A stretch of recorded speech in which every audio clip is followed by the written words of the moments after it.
सहनाववतु सहनौ भुनक्तु सह वीर्यं करवावहै तेजस्विनावधीतमस्तु मा विद्विषावहै। ओम शांति शांति शांति। उपनिषद सार की इस कक्षा में पुनः आप सभी दर्शकों का, श्रोताओं का हृदय की गहराइयों से हार्दिक स्वागत है, अभिनंदन है। हम निरंतरता के साथ उपनिषदों का स्वाध्याय कर रहे हैं और इस क्रम में आज हम मांडूक्योपनिषद का स्वाध्याय आरंभ कर रहे हैं। बहुत ही सुंदर चर्चा इस मांडूक्योपनिषद में है। ओंकार का जो सच्चा स्वरूप है, ओंकार का पिंड और ब्रह्मांड में क्या विस्तार है, इस ओंकार को, जिसको परमपिता परमेश्वर का मुख्य नाम कहा जाता है, ओम एतद अक्षरमिदं सर्वम, ये सब कुछ उसी में समाया हुआ है। यह पिंड भी और ब्रह्मांड भी। इस तथ्य को, इस सत्य को हम जाने, ओंकार कहें, ओम कहें, प्रणव कहें, उद्गीत कहें, सब उसी की ओर हमको ले जाने वाले हैं। यदि हम इसके विस्तार की बात करें तो मांडूक्य उपनिषद बहुत ही छोटी उपनिषद है, लेकिन इसका प्रभाव, इसका जो गांभीर्य है वो बहुत ही महनीय है।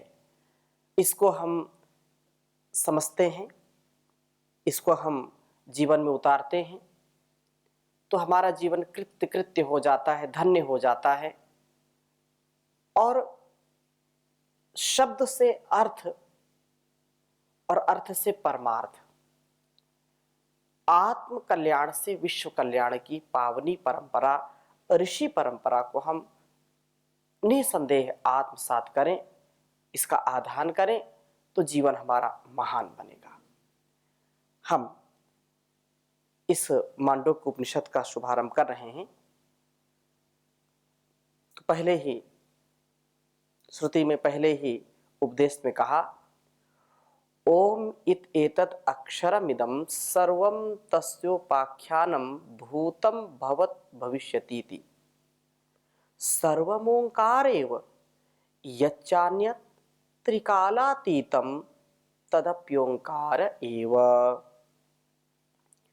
बहुत सुंदर बात कही कि यह जो ओम है, ओम पदवाच्य ब्रह्म या ओम यह पद, इति ऐसा, इति एतत् यह ही अक्षरम अविनाशी या वर्ण समूह, यह दृश्यमान सर्वम सब जगत, तस्य उस अक्षर का उपव्याख्यानम, व्याख्या करने वाला है, स्पष्ट प्रकटीकरण करने वाला है, इससे प्रकट होता है, इससे जात हो कराने वाला है यह। और क्या कहा, भूतम जो पहले उत्पन्न हो चुका है, भवत जो उत्पन्न हो रहा है, भविष्यत जो आगे उत्पन्न होगा, इति यह सर्वम सब कुछ ओंकार एव, यह ओंकार ही है। वास्तव में ओंकारेव, ब्रह्म में ही सब है, ईश में ही आवास्यम, जैसे ईशावास्यम इदम में कहा, ईशावास्यम इदम सर्वम यत किंच जगत्याम जगत, तो ये सब कुछ ओंकार में समाया हुआ है। ओंकार में सारा संसार है, सारा पिंड और सारा ब्रह्मांड है। इसलिए कहा कि ओंकारेव, और अन्यत इस ब्रह्म का दृश्यमान जगत से भिन्न, त्रिकालातीतम तीनों कालों की मर्यादा से मुक्त जीवात्मा या प्रकृति, तद अपि वह भी ओंकारेव, ओम पद वाच्य ब्रह्म ही है। ओम यह छोटा सा जो पद है, ओम यह एक छोटा सा अक्षर, परंतु निखिल संसार को, निखिल ब्रह्मांड को इसी एक अक्षर की व्याख्या समझनी चाहिए। जो कुछ भी देख रहे हैं, सुन रहे हैं, और जो नहीं भी देखा जा सकता वह भी, भूत, वर्तमान और भविष्यत, इन तीनों कालों सब ओंकार का ही विस्तार है। जो भूत, वर्तमान तथा भविष्यत इन तीनों कालों में नहीं समाता, जो त्रिकालातीत है, वह भी ओंकार का ही प्रसार है, उसका विस्तार है। वही इस पिंड का, ब्रह्मांड का आधार है। ऐसा वह सर्वाधार, वह जगदीश्वर, जिसका नाम ओंकार है। आगे कहा, सर्वम ह्येतत् ब्रह्मयामात्मा ब्रह्म स्वयमात्मा चतुष्पाद। यह संपूर्ण विश्व, संपूर्ण यह ब्रह्मांड वास्तव में ब्रह्म है, अर्थात ब्रह्म का विस्तार है। इसी प्रकार हम सबका यह पिंड भी ब्रह्म है, अर्थात जैसे ब्रह्मांड में ब्रह्म का विस्तार विश्व है, वैसे ही ब्रह्म की भांति पिंड में जीव का विस्तार शरीर है। आत्मा के, अर्थात ब्रह्मांड में ब्रह्म तथा पिंड में जीवात्मा के 4 पाद हैं, अर्थात इन दोनों की अनुभूति के 4 स्थान हैं, 4 जगह हैं जहां उन्हें पाया जा सकता है। हम ब्रह्मांड में भी इसका विश्लेषण करके देखें और इस पिंड में भी इसका विश्लेषण करके देखें तो अत्यंत यह सूक्ष्म विषय है और बहुत ही सुंदर विषय है। इसलिए कहा कि जागरित स्थानो बहिप्रज्ञ सप्तांगा एकोनविंशति मुखास्थूल भुवैश्वानरः प्रथमः पादः। अब वो चतुष्पाद क्या है उसके विषय में चर्चा कर रहे हैं। तो पहले पाद की चर्चा की है कि आत्मा अर्थात जीवात्मा तथा ब्रह्म का प्रथम स्थान या प्रथम पाद वह है जिसे हम शरीर तथा प्रकृति कहते हैं। शरीर तथा प्रकृति की जो जागृत अवस्था कहते हैं, जिसको जब चेतना अंदर से बाहर आती है तब शरीर की जागृत अवस्था होती है, और जागृत अवस्था में चेतना भीतर से निकलकर जागृत स्थान में आ जाती है। कौन सी चेतना? जीव की चेतना शरीर में और ब्रह्म की चेतना संपूर्ण विश्व में प्रत्यक्ष रूप में आ बैठती है। जागती हुई अवस्था में जीव के लिए शरीर तथा ब्रह्म के लिए प्रकृति ही उसका स्थान है, जगह है। यही उन्हें ढूंढा जा सकता है, पाया जा सकता है। मानो उस समय ब्रह्म जीव की तरह अंदर से बाहर आ बैठता है। उस अवस्था में जीव अपना कार्यक्षेत्र शरीर को ही बना लेता है। ब्रह्म इस विशाल प्रकृति को फिर जहां कोई काम कर रहा होगा वहीं तो उससे मिला जा सकेगा।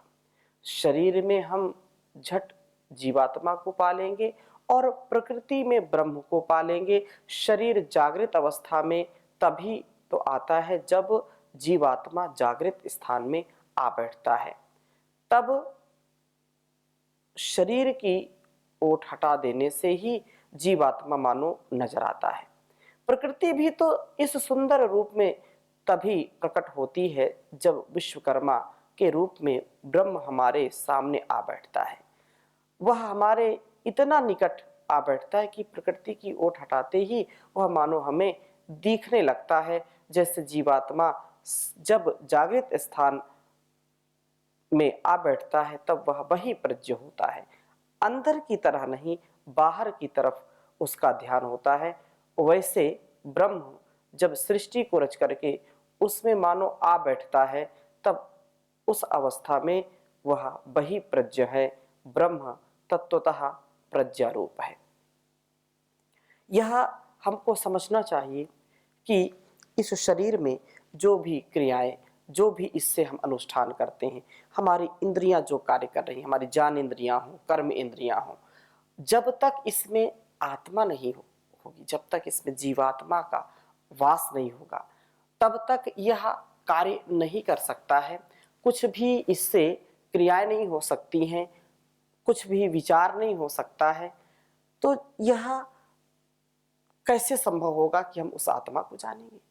जब शरीर में उसका आधान होता है, शरीर में उसकी स्थिति होती है, इस पिंड में उसकी स्थिति होती है, तो संपूर्ण कार्यों का अनुष्ठान हम ठीक ठीक कर पाते हैं। और इस कार्य की परिणति में जब हम निष्काम होकर के अंतःकरण को शुद्ध करके योग अनुष्ठान करके समाधि को प्राप्त होते हैं, तो इसमें आत्म दर्शन होता है, आत्म उत्कर्ष होता है, आत्मस्थ हम हो जाते हैं। कब? जब चित्त वृत्तियों का निरोध होता है। योगस् चित्त वृत्ति निरोधः तदा दृष्टुः स्वरूपे अवस्थानम। तो इस प्रकार से इसका हम दर्शन कर सकते हैं। और इस संपूर्ण संसार में जो कुछ भी दृष्टिगोचर होता है, जो चर अचर जड़ चेतन के रूप में हम जो भी कला देखते हैं, जो भी रचना देखते हैं, जो प्रकृति है, जो प्रकर्षण कृति, प्रकृष्ट कृति जो है, उस परमात्मा की है, उस ब्रह्म की है। इसमें जीव और बाहर ब्रह्म। यद्यपि ये जो भी रचना है, इसमें भी उसी का ही संपूर्ण सामर्थ्य लगा है, संपूर्ण उसकी शक्ति है, तभी यह शरीर चलता है। और जितना भी संसार का हम वैभव देखते हैं, नदियां, सागर, सूर्य, चंद्र, पृथ्वी, जीव जंतु, वनस्पतियां, फल फूल, कंदमूल, वनस्पतियां, पत्तियां, जो कुछ भी हम देखते हैं, सब उस ब्रह्म का ही एक चमत्कार कह लें, उस कलाकार की कलाकारी कह लें, चित्रकार की चित्रकारी कह लें। उस विधाता ने ये जो संपूर्ण संसार इस प्रकृति में वो समाया हुआ है। लेकिन जब इस प्रकृति के इस संकेत को समझ करके हम इसमें बिना फंसे उसका चिंतन करते हैं, तो वह हर कण में विद्यमान होता हुआ हमको दृष्टिगोचर होता है। फूल पत्तियों में, वनस्पतियों में, सभी जड़ चेतन ये सब उसी का बखान कर रहे हैं। इतने ऊंचे पर्वत, ये आकाश, ये सागर, ये चंद्र, ये सूर्य, निहारिकाएं, सब उसी का ही बखान कर रहे हैं। तो वह सब में समाया है। इसलिए प्रज्ञा जब विकास की तरफ चल पड़ती है, तब अंदर से बाहर की ओर चलती है। अतः विकसित सृष्टि के रूप में वह बहिप्रज्ञ कहलाता है। जैसे जीवात्मा की जागृत स्वप्न में आ बैठने पर सिर, आंख, कान, जैसे वाणी, फेफड़े, हृदय तथा पैर, ये 7 अंग है, वैसे ब्रह्म की विकसित सृष्टि के रूप में भी यह कार्य हम देख सकते हैं। अग्निर्मूर्धा चक्षुषी सूर्यो दिशा श्रोत्रे वाग विवृताश्च वेदाः वायु प्राणो हृदयम् विस्मयस्य पद्भ्याम पृथ्वी येषा सर्वभूतांतरात्मा। ये जो मुंडक में कहा था, वास्तव में अग्नि सिर है, सूर्य चंद्र आंखें हैं उसकी, और दिशाएं कान हैं, वेदवाणी है उसकी, वायु फेफड़े हैं, विश्व हृदय है, पृथ्वी पैर है। जीवात्मा की तरह ब्रह्म में भी बहिप्रज्ञावस्था में यह 7 अंग हैं। अतः जागृत स्थान में जीव तथा ब्रह्म दोनों को सप्तांग कहा है। अंगों का काम संसार का भोग करना है, और भोग का प्रतिनिधि मुख है, जिससे खाया जाता है। जीवात्मा के पास भोग के 19 साधन हैं, और इसके 19 मुख हैं, जिसमें यह संसार को भोगता है, जिससे 5 ज्ञानेंद्रियां, 5 कर्मेंद्रियां, 5 प्राण, ये 15 बाह्यकरण तथा 4 अंतःकरण मन, बुद्धि, चित्त, अहंकार, ये 19 मुख हैं जिससे इस संसार का हम उपभोग करते हैं। इस संसार की वस्तुओं का, आहार का, जो भी हम कह सकते हैं और जो भी उपभोग कर सकते हैं या भोग कर सकते हैं, वो विवेक पूर्वक यदि हम करते हैं, नितांत आवश्यकता के अनुसार यदि हम करते हैं, तो वह उपभोग कहलाता है। और यदि हम उसको आसक्ति पूर्वक करते हैं तो वह भोग और रोग को जन्म देने वाला होता है। हम उपभोग करें नितांत जो आवश्यकता है। तो ये जो कुछ भी हमारे जो 19 मुख बताएं, 5 ज्ञानेंद्रियां, 5 कर्मेंद्रियां, 5 प्राण और 4 अंतःकरण, ये वास्तव में इस संपूर्ण संसार का उपभोग करने के साधन हैं, उपभोग करने के एक प्रकार से मुख है, ग्रहण करने का साधन है। और आगे कहा कि ब्रह्म भी संसार के संपूर्ण प्राणियों के इन 19 मुखों में जागृत स्थान में बैठ करके वही प्रज्ञावस्था में जीवात्मा की तरह इन प्राणियों के द्वारा स्थूल संसार का भोग कर रहा है, इसलिए वह भी स्थूल भूख है। जागृत स्थान में बैठा हुआ जीवात्मा विश्व के व्यष्टि रूप अर्थात एक एक व्यक्ति रूप नर नारी के रूप में जो समाया हुआ है, इसलिए यह जीवात्मा की यह अवस्था वैश्वानर कहलाती है। ब्रह्म भी वही प्रज्ञावस्था में समष्टि रूप नर नारायण के रूप में ही प्रकट होता है, अर्थात तब नर नारियों के अलग अलग शरीर मिलकर उसका एक विश्व शरीर बनता है जो वैश्वानर है। अतः ब्रह्म की इस अवस्था को भी वैश्वानर ही कहा जाता है। जागृत, स्वप्न और सुसुप्ति, ये 3 चीजें और हमको समझ लेनी चाहिए। इन 3 अवस्थाएं हैं जिनका सभी को अनुभव है। अवस्थाएं शरीर की हैं, जीवात्मा की नहीं हैं, क्योंकि जीवात्मा न जागृत, न सुसुप्त और न स्वप्न, वह इनसे ऊपर है। जीवात्मा की तो सदा एक सी अवस्था रहती है। शरीर की अवस्थाएं बदलती रहती हैं। जागृत अवस्था शरीर की है, जागृत स्थान जीवात्मा का है। अवस्था तथा स्थान में भेद है। जब शरीर जागृत अवस्था में होता है तब जीवात्मा जागृत स्थान में होता है। जब शरीर स्वप्न अवस्था में होता है तब जीवात्मा स्वप्न स्थान में होता है। जब शरीर सुसुप्त अवस्था में होता है तब जीवात्मा सुसुप्त स्थान में होता है। सृष्टि की भी विकृति के रूप में कार्य रूप सृष्टि जागृत अवस्था में और महत अहंकार पंच तन्मात्राएं के रूप में कारण रूप सृष्टि स्वप्न अवस्था सतोगुण रजोगुण तमोगुण की साम्य अवस्था रूप सृष्टि और सुसुप्त अवस्था, ये 3 अवस्थाएं हैं। और इन अवस्थाओं के कारण ब्रह्म के भी जागृत स्थान, स्वप्न स्थान तथा सुसुप्त स्थान, ये 3 स्थान हैं। जीवात्मा की तरह या जीवात्मा तथा ब्रह्म की अवस्था तो एक ही रहती है, परंतु इनकी क्रिया शक्ति के स्थान बदलते रहते हैं। जिस स्थान में इनकी क्रिया हो रही है वही इनका स्थान है। जीवात्मा की जब जागृत स्थान में क्रिया हो रही है तब इसका जागृत स्थान है। जब स्वप्न स्थान में उसकी क्रिया हो रही है तब वह स्वप्न स्थान है। जब सुसुप्त अवस्था में क्रिया हो रही है तो वह सुसुप्त स्थान है।